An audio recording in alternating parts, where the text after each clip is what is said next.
Anyway, it's Monday morning and Doug's over there being camera shy. But I walked in the hangar and what did I find? John, our polishing guy, has got all the cowl flaps all polished and they look beautiful.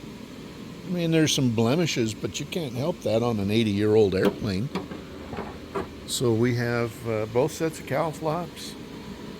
Looks like he's pretty well done with the this set of cowls and the nacelle caps. What else is going on? It's cold. It's like 25 degrees outside.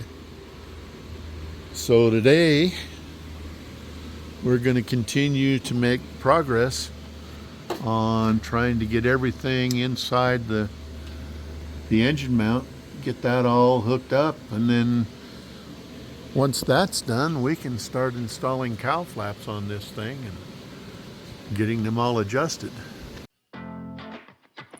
Hi, I'm Bob. He's Jan, and that's Dave. And together we're restoring an A-26 Invader bomber with the help of some amazing volunteers. So come along and join us on this amazing journey.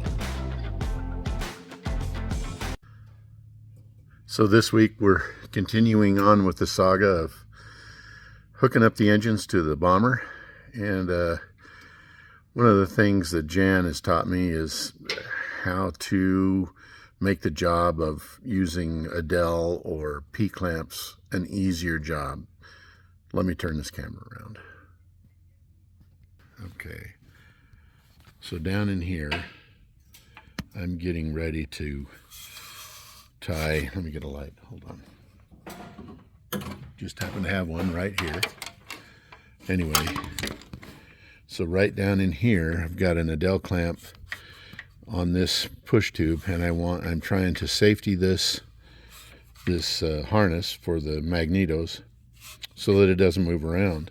Well, one of the tricks that Jan showed me was you take some safety wire, you loop it around each P-clamp, and then that will tighten them up so that then you can then get a bolt through this, put a washer and a nut, release the safety wire, and then tighten it up and you're all done. I'll come back to you here in just a minute.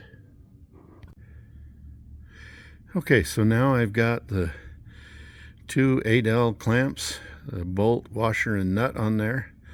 So now all I got to do is unwind the safety wire, get it out of there, tighten down the clamp, and I'm done. And move on to the next one. Okay, now that it's all tied together, I only have 5 more of those to do, but this works pretty well in tight places where you can't get fingers and hands in there to tie things off. Okay, onward. All right, Jan and I have been working on getting these engines hooked up to the firewalls and get this airplane ready to fly one of these years. I'm done for the day. You guys that have built airplanes or worked on airplanes, particularly when you're doing a new installation, you realize that you have to build an airplane about 6 times before you actually put the final rivet in that place or the last bolt. So that's where we're at. We're just trying to get the job done.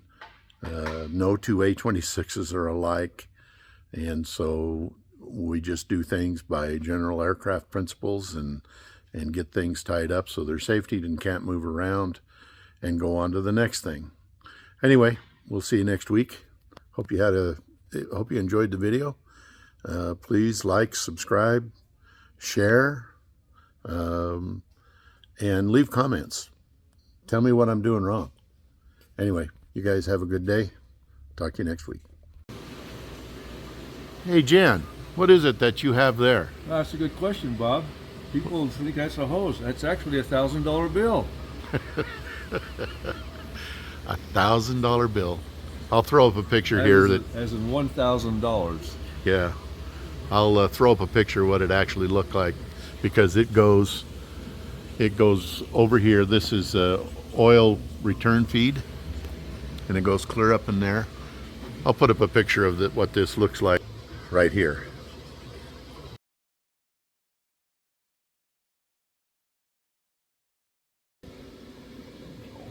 Hey, come back here, Doug. I thought you were filming this one. Hey, folks, it's Bob. It's Monday morning. And Doug's being a little camera shy. Hold on.